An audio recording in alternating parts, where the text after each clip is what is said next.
Hello നമസ്കാരം. ഇന്നിപ്പോ എന്റെ തിരുവനന്തപുരം ഭാഷ കളഞ്ഞിട്ട് ഞാൻ യഥാർത്ഥ ഭാഷയിൽ അങ്ങ് സംസാരിക്കുകയാണ് ഗൈസ്. അപ്പോൾ ഇന്ന് വൈറലാവാൻ വേണ്ടി സ്ത്രീകൾ ഏതറ്റം വരെയും പോകും. കുറെ നാൾ മുമ്പ് വരെ ഇവിടെ മാംസ പ്രദർശനമായിരുന്നു. നിങ്ങൾക്കറിയാം, ഇപ്പോഴും ഉണ്ട് മാംസ പ്രദർശനം നടത്തിക്കൊണ്ടിരിക്കുന്ന ആൾക്കാർ ഒരുപാട് പേരുണ്ട്. അങ്ങനെ വൈറലാവാൻ നോക്കി. എങ്ങനെയെങ്കിലും നെഗറ്റീവ് പബ്ലിസിറ്റി ആയാലും കുഴപ്പമില്ല, ഞങ്ങൾക്ക് എങ്ങനെയെങ്കിലും 10 പേര് ഞങ്ങളെ അറിയണം, ഞങ്ങൾക്കങ്ങ് വൈറലാവണം എന്ന് ധരിക്കുന്ന കുറെ പെണ്ണുങ്ങളാണ് ഇവിടെ ഉള്ളത്.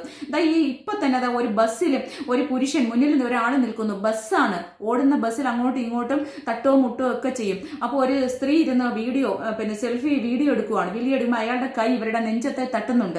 അപ്പൊ എന്നാൽ ഇവര് ഒരു നെഞ്ചത്തെ തട്ടുമ്പോൾ ഒരു പർപ്പസ് ഉള്ളിൽ ഒരാൾ അറിയാതെ തട്ടുകയാലും അറിഞ്ഞുകൊണ്ട് തട്ടാലും മാറി നിൽക്കാൻ പറയും. ഇതുവരെ വീഡിയോ എടുക്കണം. വീഡിയോ എടുത്ത് അവരെ തട്ടുന്നത് രസിക്കുമായിട്ടാണ് എനിക്ക് ഫീൽ ചെയ്യുന്നത് കേട്ടോ. അവരത് എൻജോയ് ചെയ്യാണ്.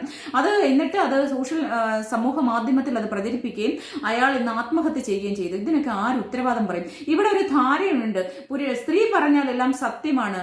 ആർക്കെതിരെയും ഏത് പുരുഷനെതിരെയും സ്ത്രീകൾക്ക് കേസ് കൊടുക്കാം. അത് ഉടനെ തന്നെ കാള പറ്റൂന്ന് കേട്ടാൽ ഉടൻ കയറെടുക്കുന്ന കുറെ പോലീസും സർക്കാരും ഉള്ളപ്പോൾ ആർക്കെതിരെയും പറയാൻ ഏത് സ്ത്രീക്കും ഏത് പുരുഷന്റെയും 4 അറിയുന്ന അല്ലെങ്കിൽ 10 പേര് അറിയുന്ന സമൂഹത്തിൽ അറിയപ്പെടുന്ന ഒരു പുരുഷനെതിരെ പീഡന പരാതി കൊടുത്താൽ ഉടനെ തന്നെ സമൂഹം അതൊരു ആഘോഷമായിട്ട് എടുക്കും. ഇത് സ്ത്രീകൾക്ക് നിയമം കൊടുക്കുന്ന ഒരു ആനുകൂല്യത്തിന് പുറത്താണ് ചെയ്യുന്നത്. യഥാർത്ഥമായിട്ടും ചെയ്യേണ്ടത് ഇത് യഥാർത്ഥമായിട്ടും ഇനി സംഭവിക്കാൻ പോണത് ഇങ്ങനെ ഒരു പീഡനമൊക്കെ വരുമ്പോൾ ഇപ്പോഴുണ്ടാവുന്ന ഈ തിരക്കഥയും ഡ്രാമയൊക്കെ ഉള്ളൂ. നിങ്ങളെ കോടതിയിലോട്ട് ചെല്ലുമ്പോൾ നിങ്ങളെ ഡിഫൻസ് വക്കീല് വലിച്ചു കീറും.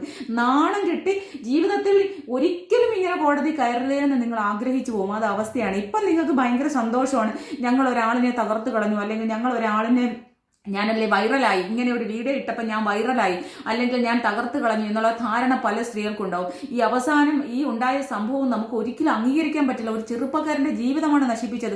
നമ്മളൊരു പുരുഷനെ തേടി പിടിച്ച് അയാളുടെ ഫോൺ നമ്പർ കണ്ടുപിടിച്ച് അയാൾ അങ്ങോട്ട് തേടി പിടിച്ച് അയാളോട് ഇഷ്ടമാണെന്ന് പറഞ്ഞ് അയാളെ പ്രണയത്തിലാക്കി ലാസ്റ്റ് അവസാന നിമിഷം അയാളെ ലൈംഗിക അവസ്ഥയിലേക്ക് കൊണ്ടുവന്നിട്ട് ശരീരം അങ്ങോട്ടും ഇങ്ങോട്ടും പങ്കുവെച്ചിട്ട് പിന്നെ എവിടെയാണ് പീഡനം നടക്കുന്നത്? പരസ്പരം അവർക്ക് വേണ്ടെങ്കിൽ അങ്ങോട്ടും ഇങ്ങോട്ടും മാറിപ്പോകും. വിവാഹം കഴിച്ച് എത്രയോ സ്ത്രീകൾ 3-4 വിവാഹം കഴിച്ചവർ ഡിവോഴ്സ് ആയിട്ട് പോകുന്നു. അപ്പൊ അതിനൊന്നും ഒരു പ്രശ്നമില്ല. പ്രണയത്തിലും അല്ലെങ്കിൽ പ്രണയത്തിന്റെ അവസാനം നമുക്കൊന്നും ഒന്നിച്ചു പോകാൻ കഴിയുന്നില്ല എന്നുള്ളൊരു അവസരം പിരിഞ്ഞു പോകും. അതിനെങ്ങനെയാണ് രണ്ടുപേരിൽ ഒരാൾ കുറ്റക്കാരനാവുന്നത്? എങ്ങനെയാണ് അതൊരു ബലാത്സംഗമാവുന്നത്? എങ്ങനെയാണ് അതൊരു പീഡനമാവുന്നത്?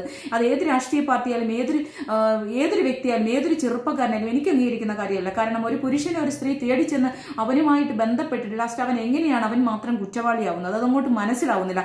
ഇവിടെ തന്നെ ഒരു മനുഷ്യന്റെ ജീവനാണ് നശിപ്പിച്ചത്. അപ്പൊ ഇതിനെതിരെയൊക്കെ ശക്തമായ നടപടികൾ ഉണ്ടാവും. ആ സ്ത്രീക്കെതിരെ തീർച്ചയായിട്ടും കേസ് എടുക്കണം.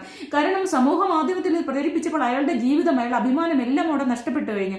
ഒരിക്കലും നമുക്കത് അംഗീകരിക്കാൻ പറ്റില്ല. നമുക്കൊക്കെ സഹോദരന്മാരുണ്ട്, നമുക്ക് ഭർത്താവുണ്ട്, കുട്ടികളുണ്ടാവും. എല്ലാ മനുഷ്യനും മിക്കവാറും വിവാഹിതരായ സ്ത്രീകൾക്ക് ഒരിക്കലും അംഗീകരിക്കാൻ പറ്റില്ല. ഒരു സ്ത്രീ മാന്യമായി ജീവിക്കുന്ന ഒരു സ്ത്രീകൾക്കും ഇത് അംഗീകരിക്കാൻ കഴിയില്ല.